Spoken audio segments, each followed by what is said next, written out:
What's going on, everybody? How's everybody doing today? I hope good. I hope everybody's doing as good as they possibly can in these crazy times. In today's video, we're going to try to keep it short, sweet, simple, and to the point. I'm going to try my best. I don't know how well it's going to turn out, but we'll see. We'll see how well I do.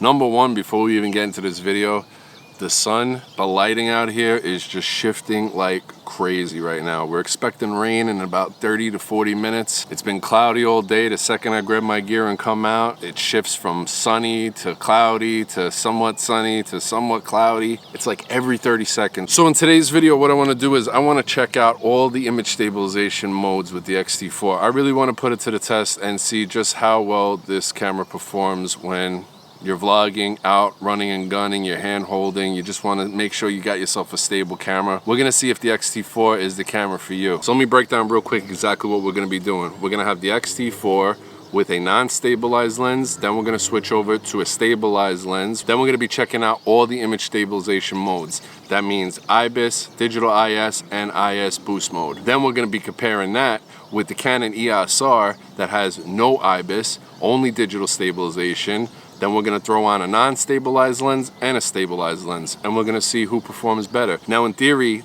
the X-T4 with the stabilized lens should definitely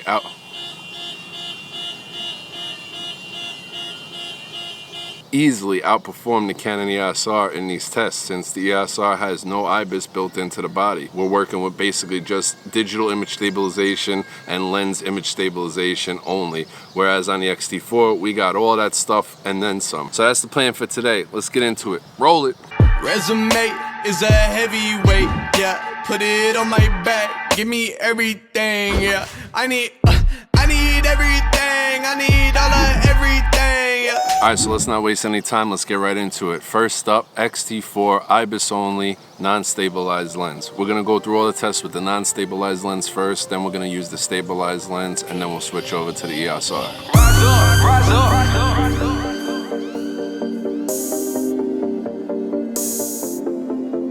Rise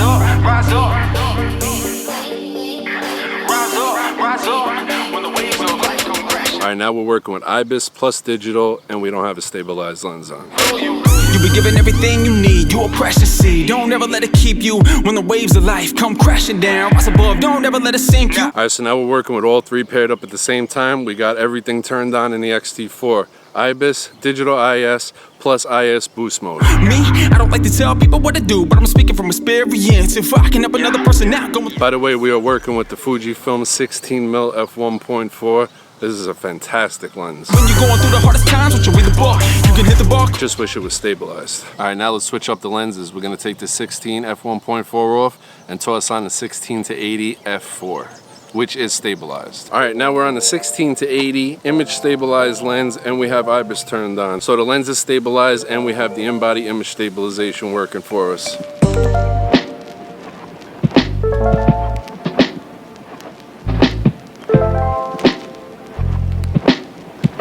And by the way, I'm trying my hardest to hold this entire setup as stable as possible for every test. All right, now let's activate digital IS.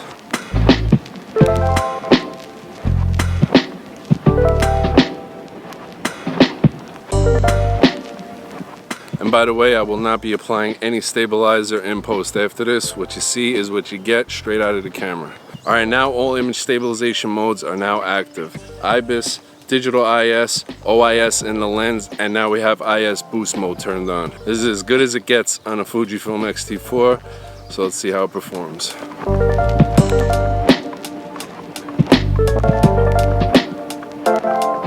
Alright, now for comparison, let's bust out the EOS R. We're first going to start off with a non-stabilized lens, digital IS only, just the standard mode of digital IS, not the enhanced. So right now we're on the EOS R, digital IS only, and the lens we're working with right now is the EF24 f1.4, which is not stabilized either. So digital IS only, no lens stabilization.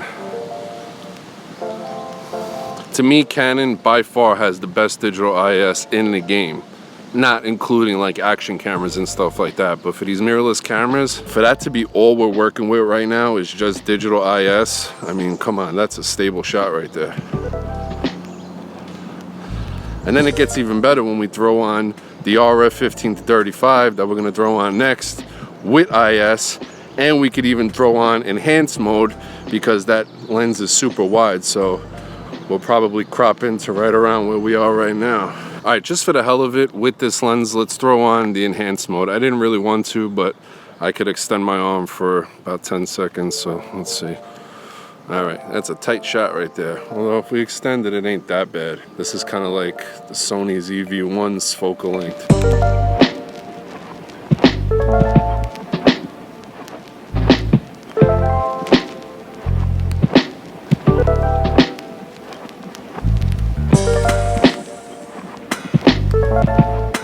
All right, now we are on this. Wow, look how wide that is. Man, that's a 15, no digital IS. Right now we're working with lens stabilization only. We're on the RF 15 to 35. Jeez, I mean, that's wide.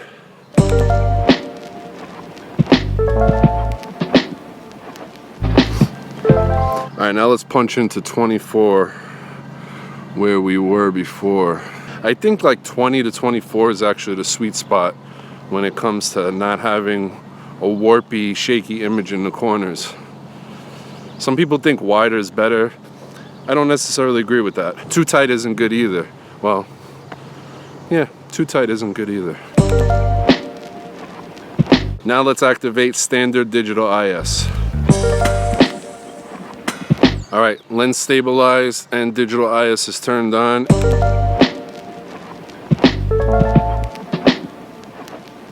All right, now let's punch into 24 where we were with the Fuji lenses. That's right about right.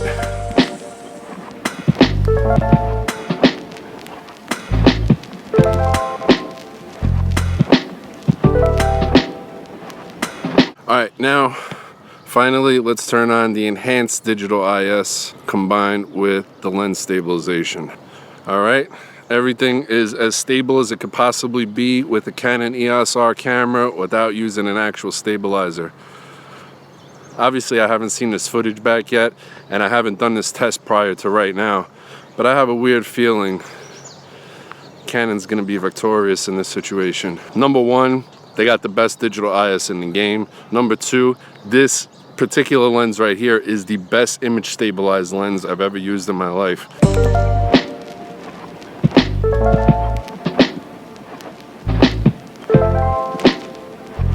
It is hot, sweaty, and sticky out this month.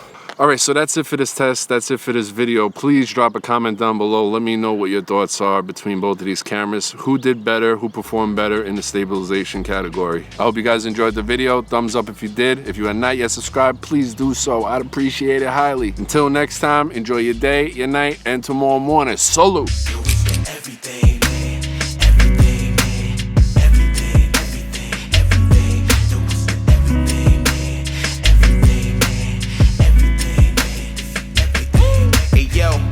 I want everything. I want everything. That's on everything. It's like a wedding.